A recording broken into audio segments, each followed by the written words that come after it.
Okay, so I don't know how far my camera went because the other one, the battery ran out, so I'm using my little cell phone.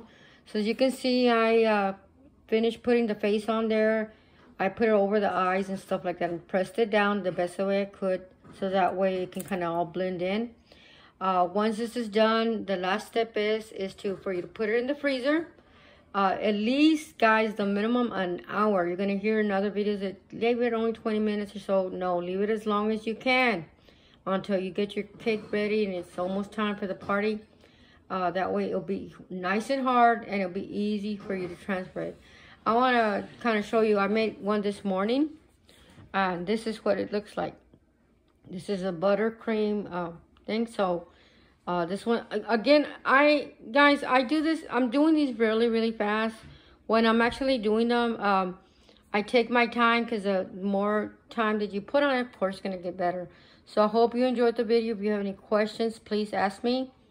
Happy holidays. Y'all take care.